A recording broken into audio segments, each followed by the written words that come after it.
오늘 말씀의 제목은 레위기는 어떤 책인가 이런 제목으로 말씀 나누기를 원합니다. 이제 오늘부터 우리가 레위기를 계속 읽어갈 텐데요. 오늘 첫 시간은 그 레위기의 그 배경이 뭔지를 알고 이 책을 봐야 됩니다. 그렇지 않으면 도무지 이해할 수가 없고 이 레위기가 뭐 때문에 우리 가운데 존재하는가 이것에 대해서 알 수가 없습니다.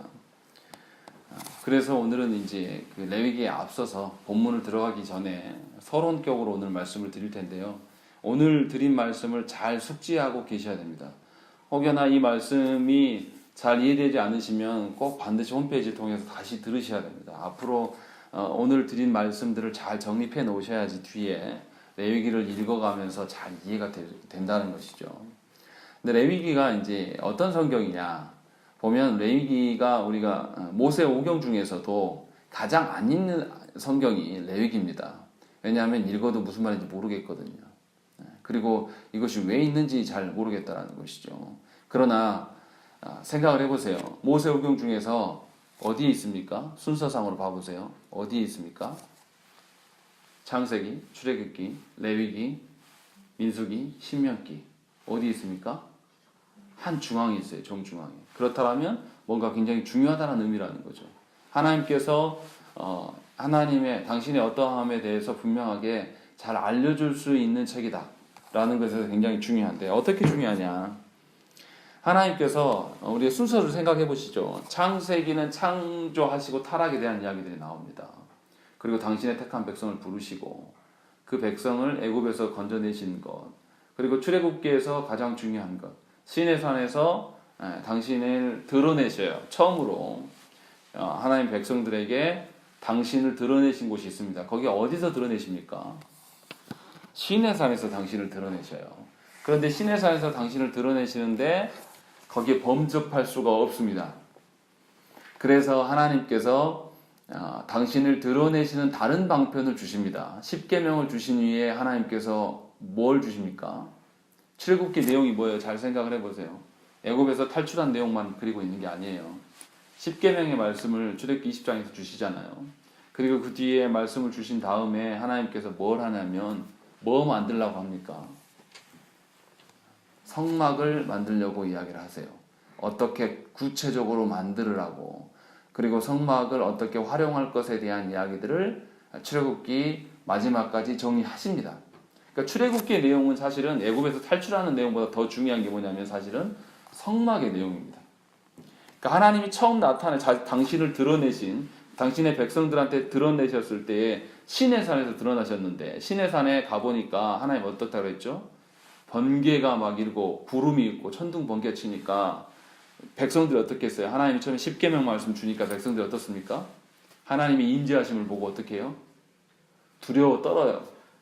그래서 십계명 말씀만 듣고 우리 못 받겠습니다. 그래서 모세한테 대신 받아서 우리가 듣겠습니다. 이렇게 이제 밀주죠. 그러니까 하나님의 임재 가운데 백성이 설 수 없다는 걸 아셔요. 하나님께서. 그래서 백성과 더 잘 가깝게 서게 하시려고 뭘 주냐면 성막을 주신 거죠. 성막을 주셔서 당신의 임재의 상황을 불과 구름 기둥으로 보여주셨어요. 성막의 지성소에 하나님이 임재하실 때 구름 기둥이 그 성막을 감싸고 그로 말미암아 하나님 그곳에 계시구나라는 것들을 이스라엘 백성을 알게 하셨단 말이에요. 그러니까 하나님께서 그들과 함께 하심에 대한 증거로서의 그 성막이 엄청 중요하다는 거예요.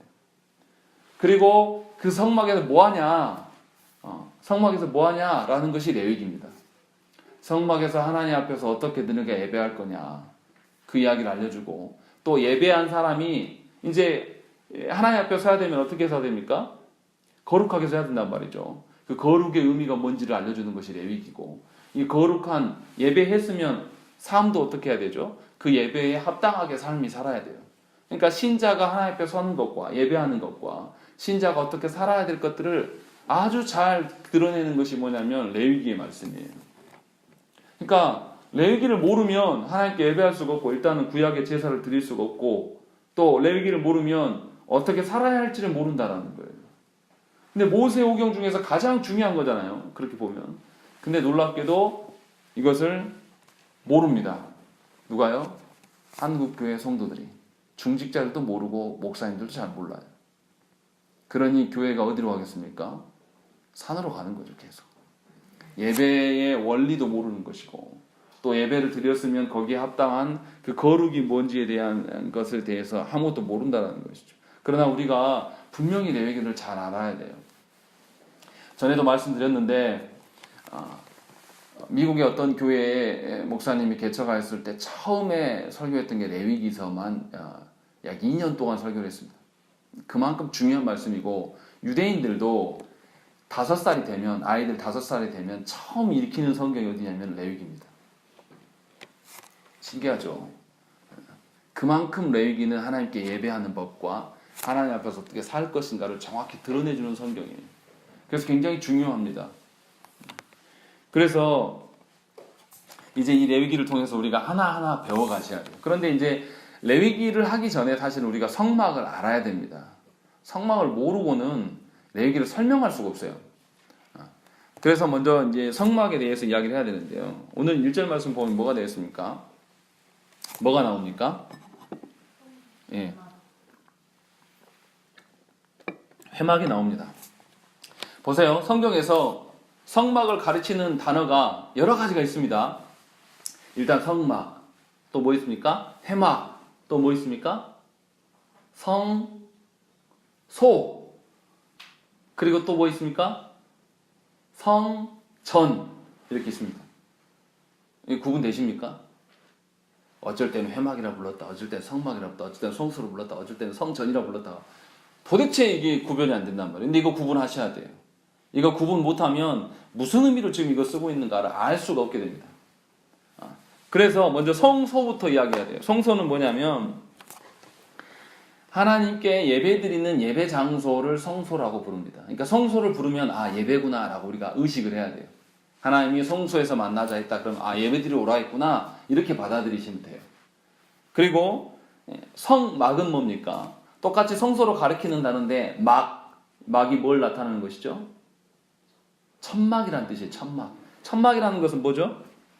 임시적이고 이동한다, 이런 뜻이에요. 언제 성막이었습니까? 출애굽에서 하나님이 성막을 지으라고 하신 그 시내산에서부터 언제까지죠?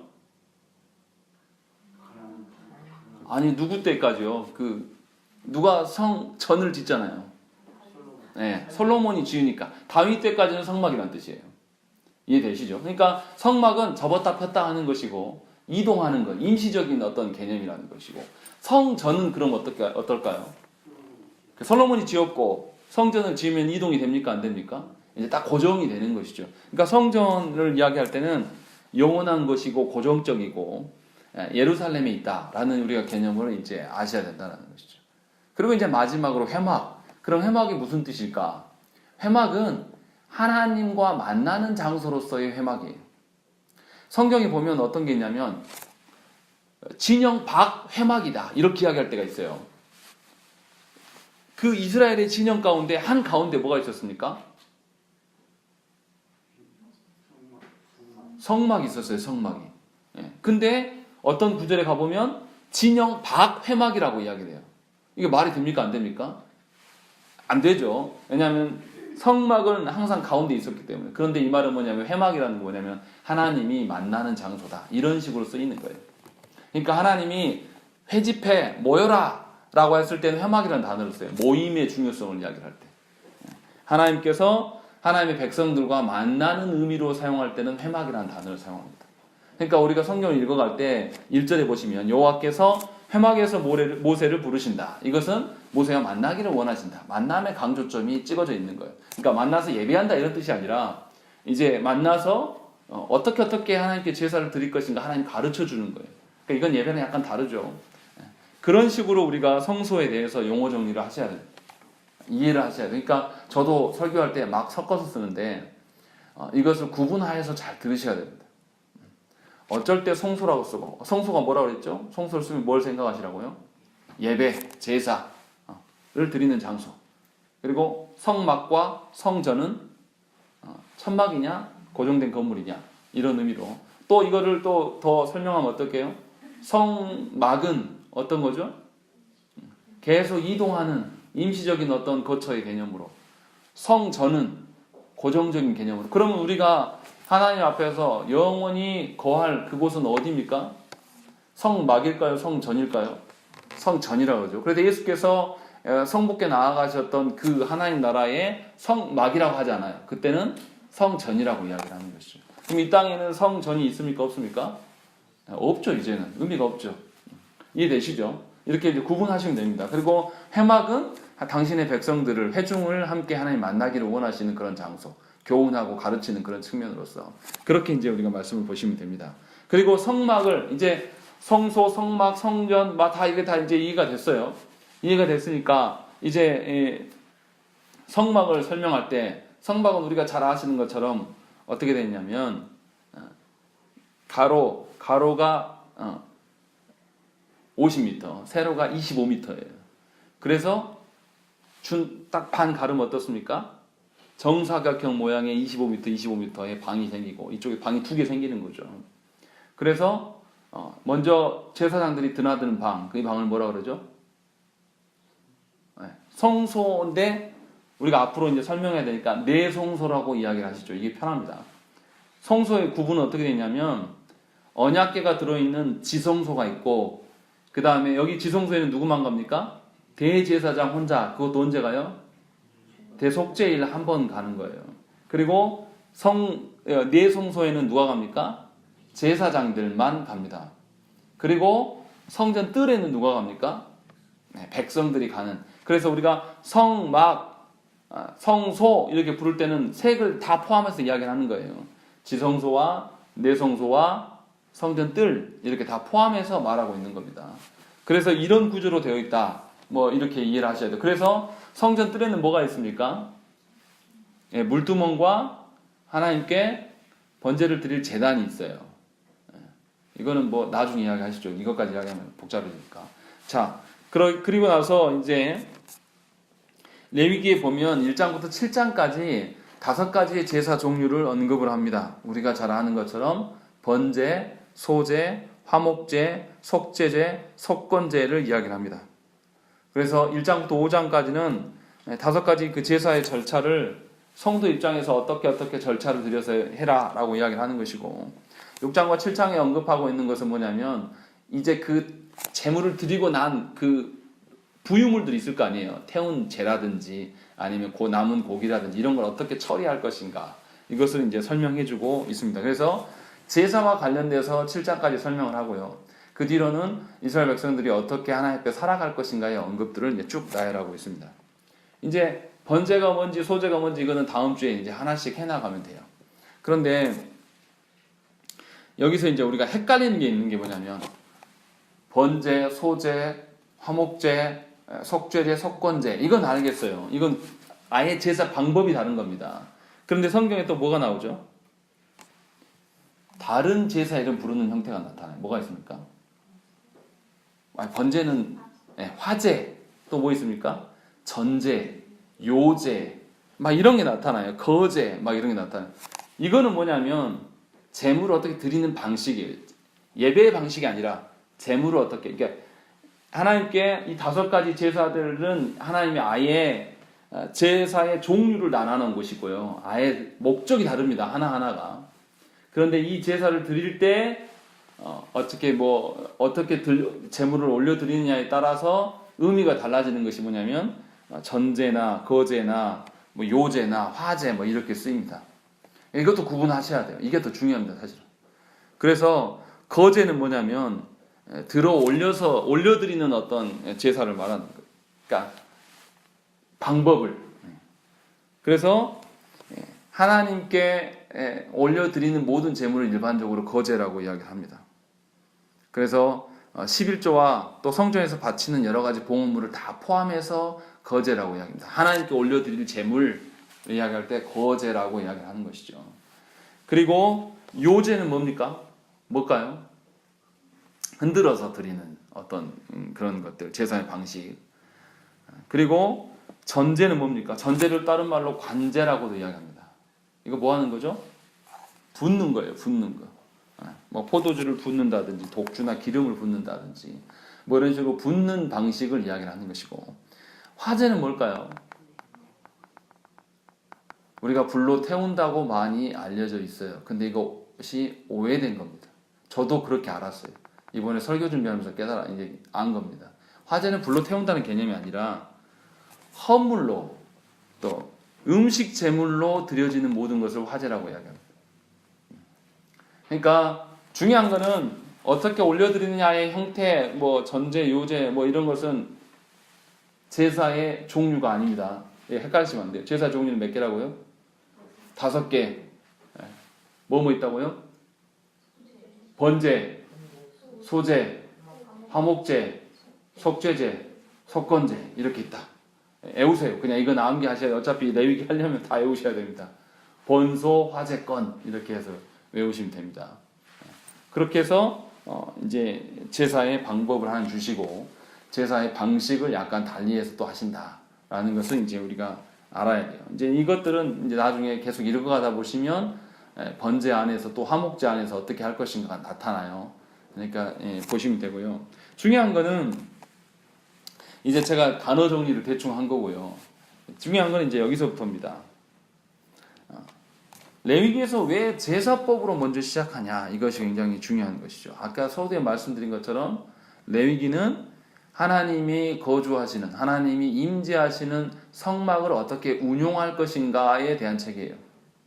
그러니까 하나님 앞에서 어떻게 예배할 것인가 그리고 그 예배한 자가 하나님의 백성으로 어떻게 살 것인가를 이야기해요. 그러면 뭐가 먼저 와야 되겠습니까? 예배와 삶 중에 뭐가 먼저 와야 되겠어요? 당연히 예배를 어떻게 할 것인가, 이 성막을 어떻게 운용할 것인가가 먼저 존재해야 된다는 것이죠. 그런데 잘 생각을 해보세요. 시내산에서 어땠습니까? 하나님 임재 앞에서 서 있었던 사람 누구예요? 모세가 서 있었고, 그리고 산 중턱에 서 있는 사람은 누구였습니까? 처음에는 모세만 올라갔죠. 백성들이 남아서 뭐 했습니까? 금으로 뭐 만들었어요? 금송아지 만들고 하니까 모세가 내려와가지고 깨트려 버리죠. 다시 하나님 올라오라 해가지고 다시 줄 때 하나님 앞에서는 누구만 서 있습니까? 모세만. 그리고 산 중턱에는 누가 있습니까? 장로들이 섭니다. 그래서 하나님과 언약 맺은 다음에 시내산 언약 맺은 다음에 같이 식사했다 뭐 이런 그런 기록들이 있죠. 그리고 산기슭에는 누가 있습니까? 백성들, 남은 백성들. 요 단계가 성막에 그대로 들어가 있어요. 어떻게 되어 있습니까? 지성소에는 누구만 들어갑니까? 대제사장만. 그리고 내성소에는 누구만 들어갑니까? 제사장들만. 그리고 나머지 백성들은 어디에 있어요? 성전 뜰에. 그러니까 하나님이 시내산에서 그 백성들을 만나주심과 성막에 만나주심 형태가 똑같습니다. 이해되시죠? 그러니까 하나님 앞에서 이제 이 성막의 개념을 시내산의 개념으로 딱 이해하면 하나님 앞에서 이 회중이 어떻게 서 있어야 되고 어떻게 예배해야 되는 거구나 라는 것이 필요하다라는 거죠. 그래서 이 레위기는 처음부터 하나님께 어떻게 제사할 것인가를 설명을 해줍니다.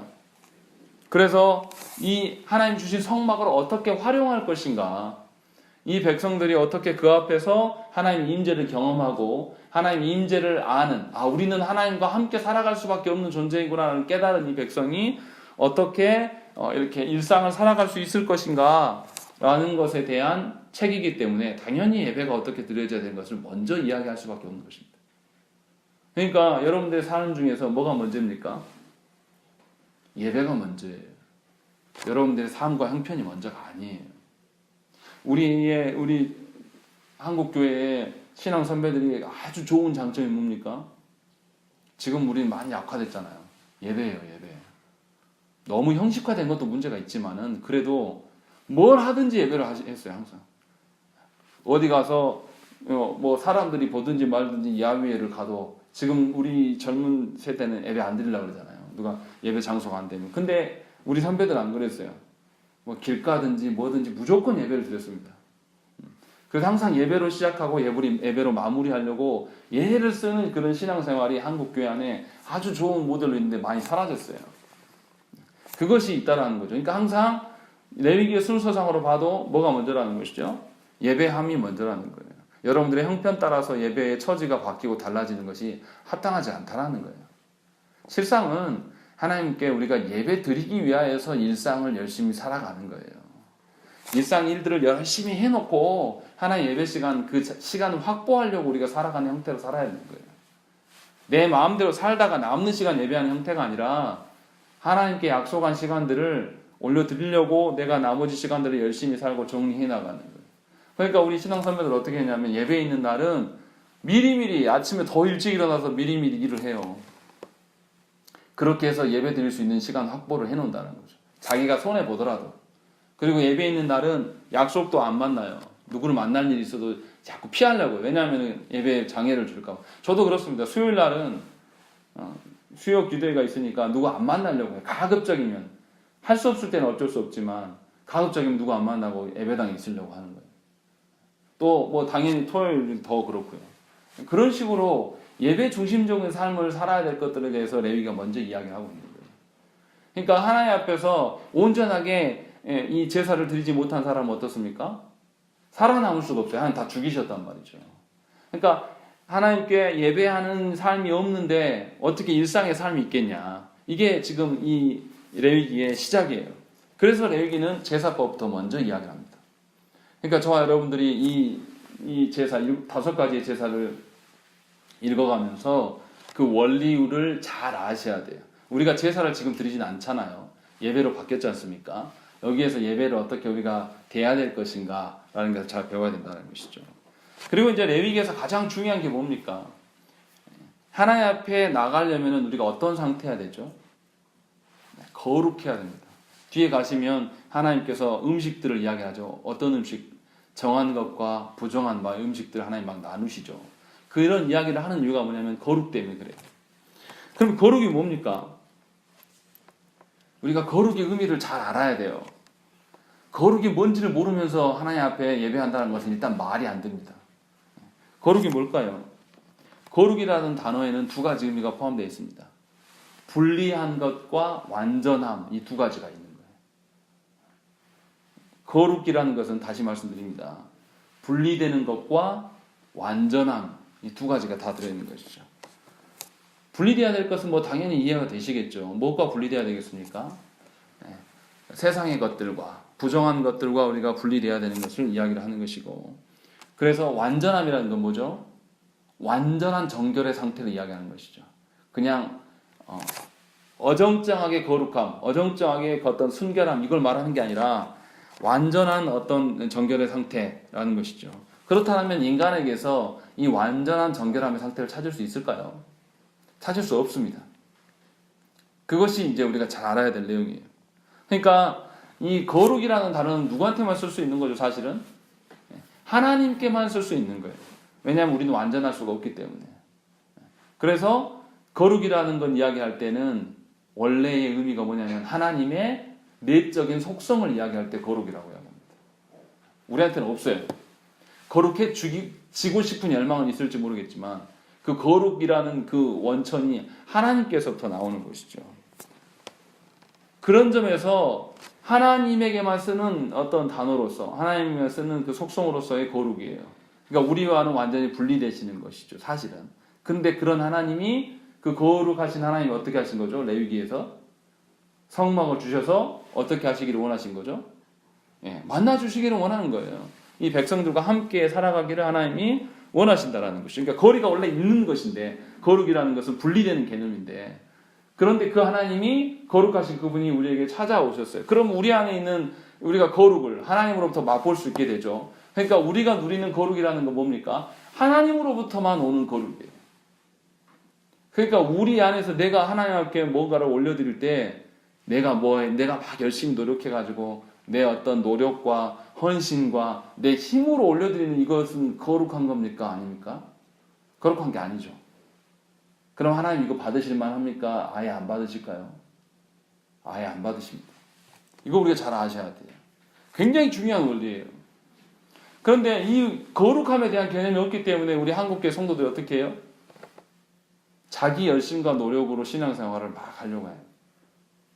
그래서 알미니안이 되는 거예요. 구원도 내 열심으로, 하나님 주신 내 자녀의 영적 변화도 내 열심으로. 목회하는 목회자가 가장 헷갈리는 게 부분이 뭐냐면 내가 열심히 하고 뭔가 하면 성도들이 바뀔 것이다. 그렇지 않아요. 하나님이 바꾸시는 거지. 하나님의 거룩함을 추구하고 하나님의 그 거룩함에 매어 달려서 살다가 하나님의 거룩함이 어떠한 것을 보일 수는 있으나 거룩함의 그 원천 되신 하나님을 우리가 대체할 수는 없어요. 어느 누구도. 그렇기 때문에 거룩함을 아는 자라면 하나님을 찬양하고 하나님 영광 돌리는 데 있어서 뭘로 하겠습니까? 하나님이 주신 것으로 할 수밖에 없어요. 그러니까 하나님이 주신 것으로 찬양하기를 원해서 우리가 뭐합니까? 일부러 시편 찬송을 하려고 하는 거예요. 괜히 하는 게 아니에요. 시편 찬송의 가사가 다 뭡니까? 시편의 말씀 가급적이면 손대지 않고 그대로 끌어와서 하려고 하는 거잖아요. 근데 우리 찬송가 봐보세요. 우리 찬송가 다 읽어보면 가사의 내용들이 대부분 다 어떻습니까? 경험적인 거예요. 우리 체험적인 게 대부분이에요. 그래서 오류가 많습니다. 안 해야 될 말들도 굉장히 많아요. 그러니까 제가 드리고 싶은 이야기는 뭐냐면 거룩에 대한 이야기를 안다라면 우리가 하나님 앞에서 나의 어떠함을 내세울 수가 없는 거예요. 하나님 앞에 가가지고 하나님 내가 이렇게 살았는데 이렇게 헌신하고 봉사하고 순종하고 살았는데 하나님 나한테 이렇게 할 수 있습니까? 이런 말을 못 한다는 거예요. 거룩의 의미를 안다라면. 거룩은 원래 하나님으로 보는 것이기 때문에. 그래서 이 하나님의 그 거룩하심이 이 내적인 본성이신데 속성이신데 이것이 겉으로 드러나요. 겉으로 드러나면 우리가 이것을 뭐라 그러냐면 하나님의 영광이라고 이야기합니다. 그래서 뭐냐면 하나님께서 성막에 임재하시면 하나님의 영광이 드러난다. 그때 영광이 히브리 말로 쉐키나라고 그러는데 쉐키나의 하나님이 나타나셨다. 그러면서 이제 이스라엘 백성이 그 하나님의 거룩이 겉으로 드러나요. 그것이 뭐냐면 하나님의 영광이라는 걸 이제 이들이 아는 것이죠. 그러니까 거룩과 하나님의 영광은 뗄 수가 없는 것이야. 연결되어 있는 거예요. 그러니까 우리 가운데 하나님의 영광이 드러났다는 것은 하나님의 거룩하심을 우리에게 보여주었다는 것이에요. 그래서 하나님께서 당신을 드러내시는데 당신의 거룩하심을 드러내시는데 뭘 통해서 드러내십니까?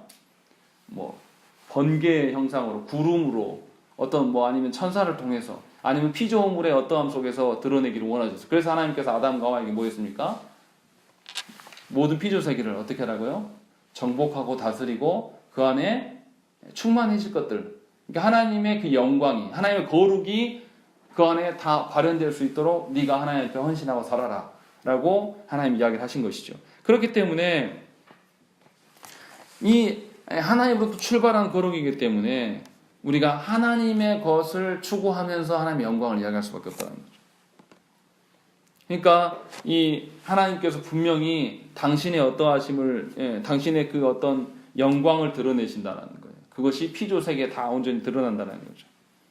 그래서 하나님의 존재와 하나님의 성품과 하나님의 본질이 어떠한 것을 하나님의 영광의 그 측면으로 드러내시는 것입니다. 그래서 우리가 세계 역사를 그냥 역사라고 하지 않잖아요. 우리 개혁주의에서는 세계 역사를 뭐라 그럽니까? 구속사라고 이야기를 하는 거예요. 하나님의 구원의 역사다. 이게 하나님의 거룩의 측면으로 바라보는 거예요. 누가 나라를 점령하고 누가 이겼다 이 관점으로 안 보잖아요. 구속사의 관점은 뭡니까? 하나님이 당신의 백성과 무엇을 약속하셨고 이것을 어떻게 이뤄 가시는 건가 그리고 어떻게 구원해 가시는 건가를 보여주는 역사. 그래서 하나님의 영광이 어떻게 드러나는가 그런 관점으로 설명을 하는 것이죠. 그래서 이 레위기에서는 하나님의 거룩이 어떻게 드러나 보이는가를 설명해 줍니다. 그래서 단계를 매겨놔요. 인간에게서도 그렇고 동물에게서도 그렇고 공간과 시간에 따라서도 거룩의 단계를 분리하고 있습니다. 어떻게 합니까? 먼저 인간을 먼저 생각을 해보세요. 하나님 보실 때에 하나님과 제일 가까이 할 수 있는 인간 누굽니까? 제사장이죠. 그 다음으로 하나님 가까이 할 수 있는 인간이 누굽니까? 아니 제사장 다음에 뭐 있어요? 성막의 뜰에 누가 있어요? 하나님 택한 백성들. 그리고 나머지 사람들. 이 사람들 뭐라고 합니까? 이방인들. 열방의 사람들. 이렇게 하나님이 사람도 구분 지어놨어요. 이해되시죠? 그러면 이제 사람은 샘플로 했으니까 동물을 한번 생각해 보시죠. 동물도 3단계로 나눠놨어요. 제일 천한 동물이 어떤 동물일까요? 모든 동물. 그러죠? 그리고 그 다음에가 정결한 동물. 근데 정결한 동물도 하나님 앞에 나아가서 어떻게 합니까? 거룩의 과정을 또 거칩니다. 하나님 피 뿌리고 막 이런 과정들 하시잖아요. 이런 식으로 단계를 두셔놨어요. 동물도. 그럼 이제 공간과 시간을 한번 이야기해보면 다 아시는 거예요. 공간 먼저 이야기를 하시죠. 장소.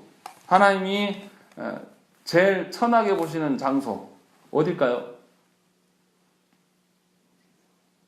온 세상이라고 말하기보다는 하잖아요. 어디라고 생각하면 됩니까? 우리가 구약에서 하나님의 진영 밖에 둬라. 진영 밖에서 멀어지면 거기를 뭐라고 합니까? 광야라고 합니다. 광야. 그래서 광야에는 죽음이 있는 땅이다. 이렇게 이야기를 하는 거죠.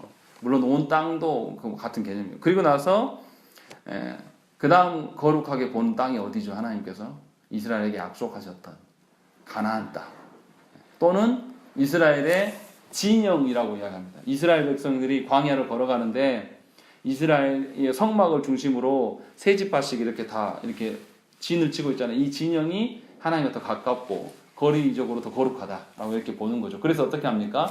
피부병이 걸리거나 어떤 부정한 예를 들어서 여성의 월경 같은 게 일어나면 어떻게 합니까? 진영 밖에 있다가 들어와라 이렇게 시키잖아요.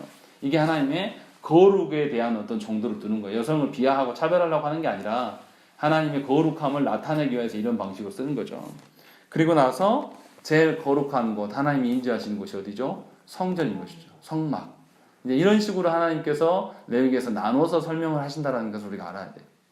또 시간으로 한번 생각을 해보세요. 그냥 일반적인 일단 그럼 제일 거룩한 날이 언제일까요? 1년 중에서 1년에 모든 죄악을 들고 하나님께 나아가는 날 대속죄일입니다. 이때 지성소에 대제사장이 들어가요. 하나님 앞에 직접 나아가는 날. 그리고 어떤 날이 있을까요? 아니 어떤 날이 있어요. 평일 말고 주일이요. 하나님이 정해놓으신 절기들, 구약으로 말하면 이런 절기들이 있는 것이죠. 안식일이라든지 구약으로 말하면 어떤 절기들이 이제 하나님 거룩 구별된 날로 보신 것이고 나머지는 이제 평일 이렇게 하나님께서 시간까지도 이렇게 정리를 해놓은 것입니다. 그러니까 이 장소적인 개념으로 설명하면요 이런 겁니다. 단계가 있어요. 보세요. 제일 하나님이 임재하시는 장소로서의 장소가 지성소가 있고요. 단계 잘 보셔야 돼요. 지성소, 그 다음에 성소, 그 다음에 성전 뜰, 그 다음에 진영이 있어요. 진영 있고 가까운 진영 밖이 있습니다. 좀 먼 진영 있고 그 다음에 더 넘어서면 광야라고 부릅니다. 그러면 보세요. 어디가 제일 가운데 중심입니까? 잘 다시 해볼게요. 지성소, 성소, 성전 뜰, 진영 가까운 진영, 먼 진영, 광야. 그럼 어디가 제일 한가운데입니까? 제가 7개 말했는데 진영이에요. 진영. 그래서 하나님께서 진영을 중심으로 이 거룩하지 못한 곳과 하나님의 거룩한 곳 지성소와 내성소와 성전뜰은 뭐죠? 전부 다 합쳐서 뭐라 그러죠? 우리가 성막이라고 부르잖아요. 이 성막으로 바로 못 오게 진영에 머물러서 그러니까 진영 밖에 있었던 사람이 성막에 바로 못 나와요. 죽어요. 바로 오면. 그래서 완충지대로 하나님께서 하나님의 백성이 사는 곳을 마련해 준 것이죠. 이런 방식으로 하나님 하신 게 많아요. 생각해 보세요.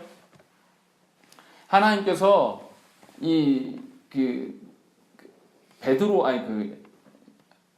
모세에게 시내산에서 모세가 하나님과 있다 보니까 모세 얼굴이 어떻게 됐습니까? 빛났어요. 근데 모세가 하나님을 이렇게 정면으로 보고 왔을까요? 뒷모습도 못 봤어요. 정확히 말하면. 왜냐하면 하나님의 임재하실 때 어떻게 임재하십니까? 이게 엎드려 있어서 못 본다는 그런 뜻이 아니에요. 하나님이 그냥 지성소를 생각해보세요. 나중에 지성소 지성소에 보면 하나님께 대제사장에 나아갈 때 뭐 합니까? 지성소 나아갈 때 그냥 나가는 게 아니라 향을 피워요. 뭉게뭉게 연기를 막 피워놓는단 말이에요. 이 연기 피우는 이유가 뭡니까? 하나님을 가리우는 거예요. 하나님의 어떠하심을 보면 축사해요. 그러니까 시내산에서 이 하나님의 영광, 이 셰키나의 영광을 이야기할 때 항상 구름이 언급되거든요. 그러니까 하나님의 본체를 구름으로 다 가리시는 거예요. 그 상태로 모세가 있었습니다. 그러니까 하나님 직접 못 봤어요, 모세도. 근데도 가장 가까이 있었기 때문에 그 구름으로 완충지대로서의 그 구름이 있음으로 말미암아서 모세가 살았어요. 그런데도 하나님과의 그 거룩감이 있기 때문에 와서 얼굴이 어떻게 됐습니까? 그렇게 내려오니까 사람들이 그 모세의 빛나는 얼굴 때문에 어떻게 돼요? 다 두려워가지고 무서워하니까 할 수 없이 백성들을 살리려고 모세가 이 얼굴을 가리웠다는 것입니다. 그러니까 하나님의 거룩하심, 이 하나님의 거룩하심이 영광으로 드러나는 것이 얼마나 찬란한 것인가를 우리가 생각을 해야 돼요. 그냥 아무런 생각도 없이 그냥 이 하나님의 거룩한 건 그냥 그런 거야. 이렇게 보면 안 돼요. 제가 왜 지성소극들에게 단계를 쭉 설명합니까? 왜 이렇게 이야기를 합니까? 우리가 하나님의 백성으로서 예배함도 제대로 하지 않고 일상에서 하나님의 뜻과 무관하게 광야에서처럼 우리가 일상을 살아간단 말이에요. 그런 우리들이 예수 그리스도로 말미암아 성령 하나님 내주하심으로 말미암아서 어느 곳에서나 하나님의 이름을 부를 수 있는 것은 엄청난 은혜예요. 이스라엘 백성들은 광야에 갔다가 들어오면 진영에 못 들어와요. 진영 밖에서 며칠 머물다가 들어와야 된단 말이에요. 그러고 나서 하나님께 나아갈 때는 또 준비해서 나아가야 돼요. 그러니까 절차가 굉장히 복잡해요, 하나님께 나아갈 때. 근데 우리는 이런 거 없단 말이죠. 우리 신약에 살아가는 우리들은 어떠냐면 회개도 안 했는데 막 예배로 나오고, 심지어 우리는 어떻게 성찬을 할 때도 광고만 하고 있지 실제로 그가 이런 단계들을 알고 하나님께 나오지 않는다는 거죠. 그러니까 하나님께서 당신의 거룩함을 우리에게 보이신다라는 것이 구약 백성들의 입장에서는 우리가 너무나 많은 것을 취하고 있는 거예요. 이런 절차 하나도 없이 우리가 부정한 상태에 있고 뭐 그런 것에 대해서 확인도 하지 않잖아요. 우리는 뭐 지금 돼지고기가 부정하다는 그런 뜻은 아니지만 돼지고기를 먹는 것처럼 우리 하고 싶은 대로 다 하고 살다가 하나님께 올 때에 나를 돌아보지도 않고 나의 어떠함을 확인하는 절차도 우리는 없어요. 그렇게 우리가 하나님께 나아간다는 거죠. 그렇기 때문에 예수께서 우리의 주님 되시고 성령 하나님께서 우리에게 내주하심의 의미를 우리는 잘 몰라요. 왜 제가 이 이야기를 합니까? 그래서 레위기가 필요한 겁니다. 구약 백성들이 하나님께 하나님의 거룩을, 하나님의 영광을 맛보려면 얼마나 이 절차를 거쳐서 나아갔는가, 이 절차를 알면 지금 우리가 이 절차 없이 하나님께 나아가는 것이 얼마나 복됨을 알 수 있는 거죠. 그러니까 레위기의 제사 우리가 지금 드립니까? 안 드립니까? 안 드려요.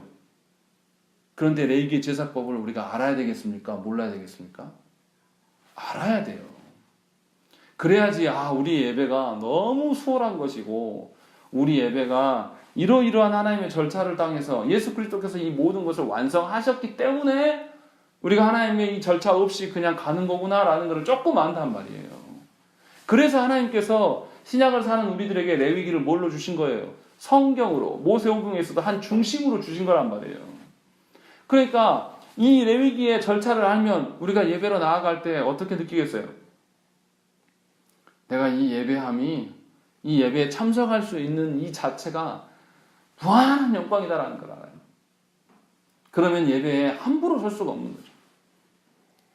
그렇지 않겠습니까? 이 예배를 어떻게 드림을 더 정확히 알면. 그것이 이제 그래서 레위기가 분명히 구약 성경이고 레위기의 제사법이 우리 시대에 통용되지도 않는데 이래서 레위기의 말씀이 필요한 거예요. 너무나 중요한 말씀이에요. 예수께서 이것을 위하여서 우리에게 무엇을 하셨는지 이것에 대해서 레위기를 통해서 알아가야 된다는 거죠. 생각을 해보세요. 제사를 드리려면 뭐가 있어야 됩니까? 제물이 있어야 돼요. 누가 제물 되어주셨습니까? 예수께서 제물 되어주셨어요. 그리고 옛날 제사를 드리려고 하면 저와 여러분들이 그냥 우리가 제물만 들고 나가면 하나님 받아주십니까? 죽여버려요. 누구를 통해서 제사를 드려야 돼요? 제사장을.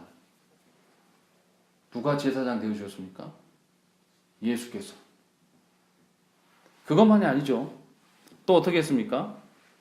예수께서 교회의 주인으로서 우리의 머리가 되어주셔서 인간으로서 어떻게 살아야 할 바를 다 몸소 보여주셨어요. 이렇게 정결하게 산 사람이 하나님께 예배드릴 수 있는 거잖아요. 구약의 백성들이 정결하게 삶을 살지 않으면 어떻게 해요? 죽었어요. 우리처럼 안 봐준단 말이에요. 하나님이 그냥 죽이셨단 말이죠. 그리고 예수께서 스스로 성전 되어주셨어요. 이 말이 뭐냐면 성부께 나아갈 수 있는 길, 영원한 안정적인 그 성전 앞으로 나아가는, 우리가 머리 되어주셔서 그분이 이미 가셨어요. 그럼 우리 몸은 어떻게 되죠? 몸은 따라가는 거죠, 당연히. 그러니까 이 네 가지 것들을 예수님이 다 완성하셨단 말이에요.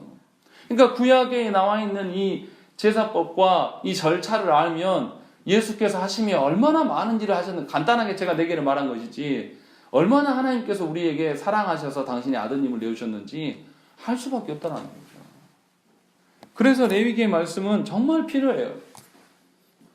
우리가 얼마나 예배를 엉망으로 드리고 얼마나 우리가 성의 없이 우리 마음대로 살다가, 구약 백성이면 이미 죽었어요. 죽어도 몇 번 죽었을 우리들을 예수께서 대신 죽어주심으로 말미암아서 우리 가운데 서 계신다는 것이죠.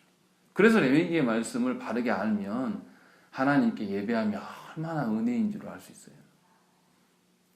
제가 그런 생각이 들 때가 있어요.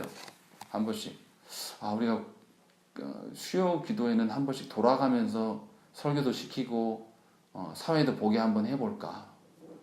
왜 그 생각한 줄 아십니까? 한번 해보세요. 해보면 예배가 정말 되고 고민스러운 것이고 준비가 많이 필요하다는 것을 깨닫습니다. 여러분들 아무런 준비 없이 와서 그냥 목사가, 사회자가 하라는 대로 찬양 부르고, 찬양도 그냥 나 목 상태 안 좋으면 그냥 안 부르고 말잖아요. 근데 한번 해보세요. 반주기 갖고 막 속도 지 맘대로 돼버리잖아요. 이거 갖고 한번 부르려고 한번 생각을 해보세요. 찬양 하나만 해도 불러보고 올라와야 돼요. 설교도 마찬가지고 기도도 그냥 막 하는 게 아닙니다. 그리고 또 성도들이 누가 왔고 안 왔는가 다 살피면서 또 해야 돼요. 굉장히 신경 쓸 게 많아요. 여기 올라오면 저 힘든 거 알아주라고 하는 소리가 아니라 예배로 나오는 것이 그냥 아무런 생각 없이 이렇게 나오는 것이 얼마나 하나님 앞에 부정한 것이고 하나님 향해서 이 하나님의 거룩을 내던지고 짓밟게 하는 것인가 우리가 잘 생각을 해야 한다는 거죠. 그래서 제가 고민하다가 어떻게 이것을 증명할까 고민하다가 떠오른 게 레위기였어요. 그래서 레위기를 그런 관점으로 보셔야 돼요. 구약에 이 제사들이 철폐되었기 때문에 우리하고 상관이 없다? 아닙니다. 그 원리와 원칙은 제사 제도가 예배 제도로 바뀌었지 않습니까? 그렇기 때문에 그 원리나 원칙은 여전히 그대로 존재해야 돼요, 우리 가운데. 그래서 구약과 신약이 불연속성을 갖습니다. 또 연속성을 갖는 것이고. 그러니까 원리는 연속성을 갖고 있지만 그 예배의 방편, 제사의 방편은 불연속성을 갖는 거예요. 필요가 없어요. 그래서 구약에서 어떻습니까? 부정한 음식들, 피 먹으면 됩니까? 안 됩니까? 안 돼요. 돼지고기 먹으면 됩니까? 안 됩니까? 안 됩니다. 근데 우리는 어때요? 다 먹잖아요. 왜 그렇습니까? 그 형태와 형식이 우리에게는 더 이상 불연속적인 거예요. 지킬 필요가 없는 것이죠. 그러나 원리적으로 먹는 것까지도 하나님의 어떠하심을 생각하면서 하나님의 거룩을 의식하면서 먹어야 될 것들에 대한 그 원리는 있어야 됩니까? 없어야 됩니까? 있어야 되는 것이죠. 그러니까 세월 좋게 쉬는 날이라고 맛있는 거 먹으러 다닐 생각을 할 게 아니라 내가 어떻게 이 먹는 것도 절제하면서 조심하면서 하나님의 그 안식을 누릴 수 있는 주의를 생각하면서 먹을 것도 고려하고 생각을 해야 돼요. 남자들, 우리 한국교회 남성들이 심각한 게 뭐냐면 주일 밥도 준비 안 합니다. 그래서 주일 준비 거의 안 해요. 죄송하지만 남성들은. 한번 밥 남자들한테 한번 시켜보고 싶은 생각이 있어요. 고민이 돼요. 이 밥 하신 분들은 다 알잖아요. 우리 교회는 또 얼마나 자주 성도가 몇 명 안 되니까 얼마나 자주 옵니까?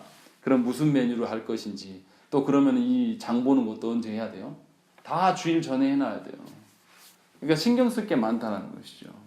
그러니까 이렇게 하나님이 예배로 나아감에 있어서 뭔가 내가 준비하는 것을 통해, 이 내기를 통해서 어떻게 철저하게 준비돼야 되고 어떻게 내가 일상을 살아야 되는 것을 꼭 점검하시라는 뜻에서 말씀드린 겁니다. 그래서 굉장히 중요한 말씀이라는 것이죠. 그래서 이 하나님이 주신 형식과 어떤 그 형식과 그 본질, 이것이 둘 다 있어야 되는 거예요. 근데 뭐가 먼저 있어야 되겠습니까? 하나님의 거룩이 하나님의 거룩하심이 영광으로 우리가 맛보려면 뭐가 있어야 돼요? 그냥 가만히 있으면은 그냥 하나님의 영광이 그냥 훅 나한테 옵니까? 그게 아니잖아요. 하나님의 거룩하심을 뭘 어떻게 드러내신다고요? 어떤 피조세계로 어떤 형식의 틀을 통해서 하나님이 보여주셨단 말이에요. 그러니까 사람이 느끼기에 뭐가 먼저인 것이죠? 형식이 먼저 있고 그 다음에 하나님의 본질을 깨닫게 돼요. 그 형식을 통해서. 그러니까 율법과 복음 중에서 뭐가 먼저 있는 거죠? 율법이 먼저 사람에게 있어가지고 그 신자에게 죄가 무엇이고 나의 죄를 내가 스스로 해결할 수 없음을 깨닫는 자가 예수 그리스도에게 매달려요. 그러니까 우리가 믿음으로 말미암아 구원을 받지만 신자에게 율법이 필요합니까? 안 필요합니까? 필요한 것이에요. 그래서 이 원리가 무엇 때문에 그렇게 필요한지는 분명히 아셔야 되겠지만 그래서 우리 선배 목사님들이 주일 성수하자, 최소한 11조라도 하자, 주일 저녁 예배를 지키자라고 말하는 그 원리를 그 의미를 알고 들으셔야 돼요. 무조건적으로 뭐 11조만 하면 주일 예배만 드리면 복받는 이런 게 아니라 그런 원리로 저와 여러분들이 하나님께 서야 된다는 것이죠. 그래서 우리가 정리를 하면 오늘 설교 말씀을 정리하면 레위기를 통해서 우리가 봐야 될 게 있습니다. 첫 번째는 뭐냐면 예배에 대해서 바르게 이해할 수 있습니다. 이 레위기를 잘 보시면 두 번째는 하나님 나라 시민으로서 이 땅에 이 세상의 시민이 아니라 하나님 나라 시민으로서 세상과 분리되어져서 살아갈 수가 있어요. 세상의 어떤 우상들과 세상에 우리를 욕망케 하는 것들로부터 우리가 분리되어 살아갈 수 있는 것. 세 번째는 또 이 하나님의 용서와 은혜가 얼마나 우리를 붙잡게 하는가를 알 수 있습니다. 우리가 스스로 세상으로부터 벗어날 수 있고 우리가 스스로 우리 욕망을 절제할 수 있습니까? 그렇지 않아요. 하나님이 은혜 주시고 하나님이 베푸시지 않으면 우리는 세상에 섞일 수밖에 없는 자예요. 그래서 우리를 성부께서 예수 그리스도를 내어주시고 예수 그리스도께서 내어주심을 말미암아 우리 가운데 누가 오시는 거죠? 성령 하나님 내주하시는 거예요. 그러니까 저와 여러분들이 이 레위기를 읽어가면 읽어갈수록 야 그리스도께서 행하심이 이렇게 크구나라는 것을 더 알 수밖에 없고 더 예수 그리스도를 붙잡게 된다는 것이죠. 그리고 또 신자가 일상에서 어떻게 하나님의 거룩을 유지할 것인가에 대한 것들이 17장부터 26장까지 쭉 나옵니다. 사람들과의 관계들 또 이 부정한 것들이 일어났을 때 어떻게 처벌할 것들 뭐 이런 이야기들이 쭉 나오는 것이죠. 그래서 어떻게 일상을 거룩하게 살 것인가의 그 원리들을 또 볼 수 있습니다. 그리고 중요한 거 모세 오경 중에서 하나님의 명령이 가장 많은 곳이 레위기. 뭐뭐 해라, 이렇게 해라, 저렇게 해라. 그래서 명령문이 가장 많아요. 이 말은 뭡니까? 그만큼 하나님의 의도와 하나님의 목적이 숨겨져 있는 말씀이에요. 그래서 우리가 이 형식은 다 우리에게 없지만 지금 없지만 이 형식들을 통해서 원리를 파악하셔서 하나님의 뜻을 살필 수 있는 아주 중요한 말씀이라는 것이죠. 그래서 저와 여러분들이 이 말씀을 통해서 앞으로 꽤 오랜 시간 읽어갈 텐데요. 이 말씀을 통해서 우리의 예배와 우리의 삶과 우리의 그 거룩의 전반들을 바르게 세워가는 그런 과정들로 삼으셨으면 좋겠습니다. 또한 나뿐만 아니라 하나님 나에게 위탁해 주신 우리 자녀들과 또 배우자들 그들에게도 이 자녀들이 이러한 거룩함의 훼손이 있구나라는 것을 하나하나씩 깨닫고 적용하는 은혜가 있기를 간절히 축원합니다. 우리 함께 기도하겠습니다.